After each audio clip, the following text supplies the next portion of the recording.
KBT 4523 Central, position 6. Do you read me? Over. 10-4, KBT 4523 Central, this is position 6, reading you loud and clear. All set here, do you copy? Position 6, we read you. Stand by, we'll be through in just a minute. 10-4. Everything okay? Yeah, right.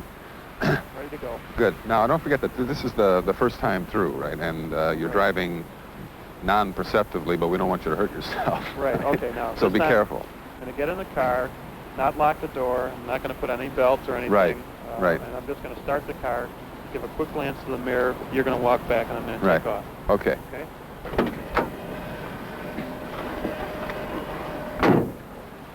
We're about to show you the kind of driving that goes on every day so that you can see what most people usually don't realize, that driving exposes you to serious risks.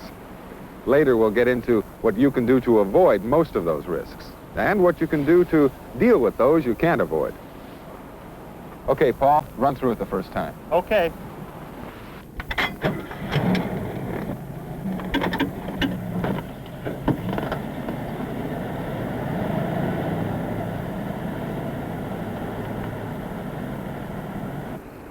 Like most drivers with years of experience, Paul keeps his eyes on the road, with an occasional glance at his rearview mirror and speedometer.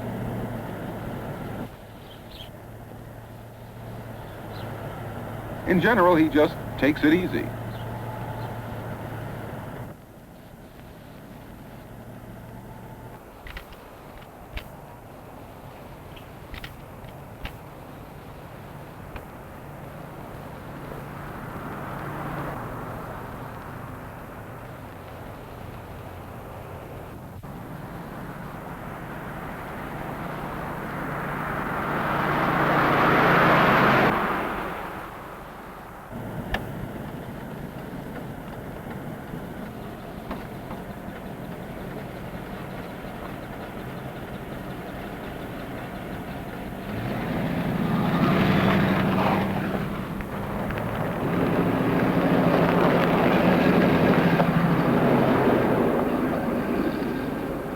Now Paul's got a van behind him, but he doesn't consider that a problem.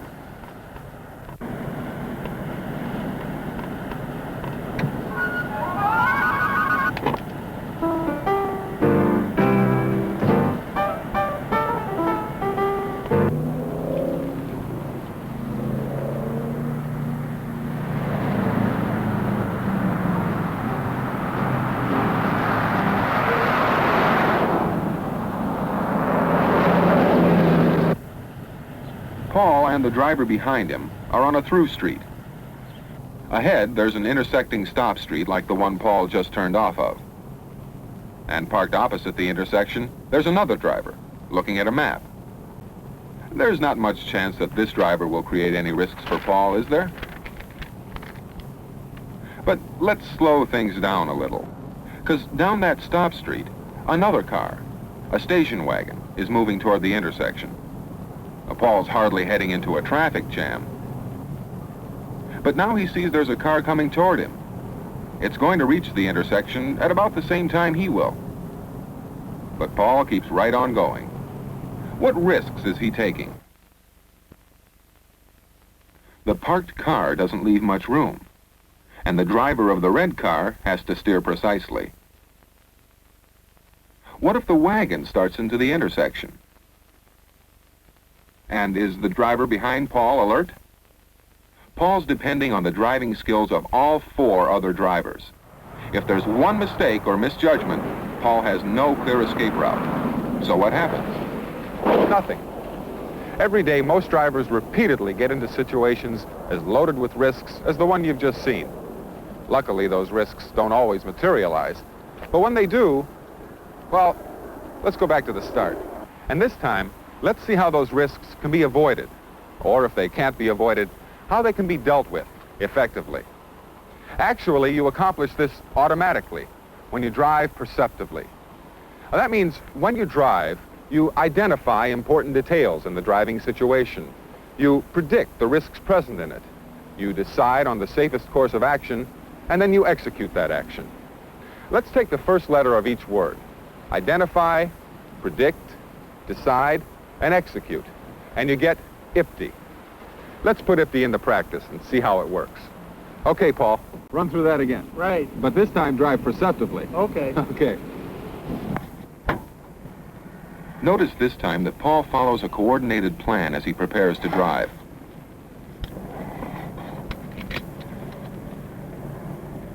Preparing to drive this way will save you time and trouble.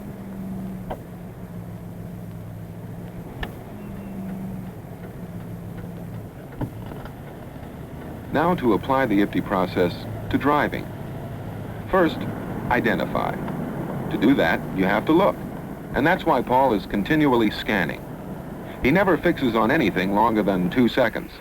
He keeps searching the driving environment for clues. For example, Paul monitors the performance of his car by checking his instrument panel, and he uses his rear and side view mirrors to find out what's going on around him.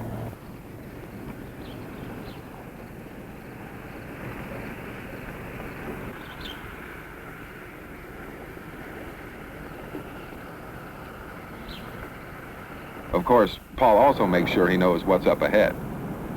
What does he look for around him? The condition of the road, that's important. So are regulatory signs and signals that affect him or the traffic he meets. And so is other traffic, other vehicles, pedestrians, and animals. Look through the windows of parked and moving cars, and when possible, even under cars, for clues to danger. Is she about to open her door and get out? Maybe she's about to start driving.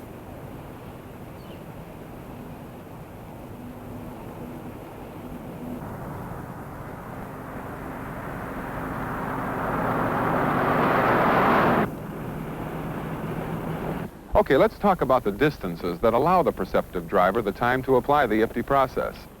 First, we'll discuss the distance between you and the traffic that's moving with you, whether they be ahead or behind you.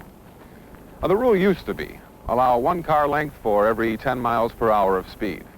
But most of us, it turns out, don't estimate, say, 4 or 5 car lengths with any degree of accuracy. So what can you do? Well, pick a stationary object near the road. We'll use me for an example this time. Start counting when the first car passes me. 1001, 1002, and the following car should pass me at least 2 seconds later. Now, up to 40 miles per hour, if you're following with this 2-second interval, you have just enough time to react if the car ahead brakes. If the car behind you isn't at least 2 seconds away, that driver won't have enough time to react if you have to brake. Over 40, a 4-second interval is needed.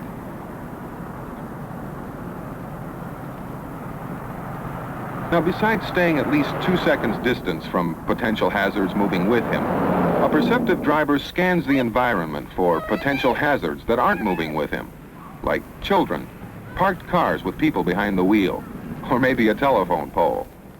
He'll need at least 4 seconds of reaction time for these, so he looks for anything that could interfere with him in that length of time. In addition, he's learned how much time 12 seconds is, and learned through experience how far he'll go in that time at various speeds. He scans 12 seconds ahead to minimize the chances of being surprised and being forced to make sudden responses.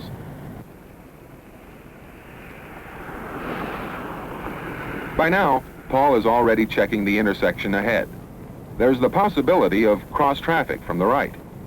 What other details is he identifying?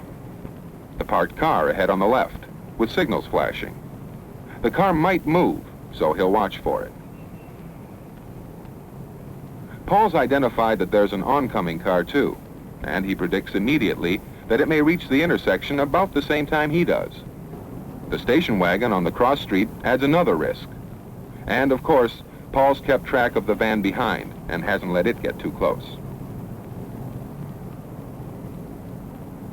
After identifying these elements, Paul predicts the risk of each hazard. Is it getting closer to him? Is it likely to collide with him? Clearly, Paul's closing with the red car and could collide with it. The wagon presents a similar risk, doesn't it? Is there much likelihood of colliding with the parked car? It is getting closer. What other problems could it cause? What's the closing potential with the van?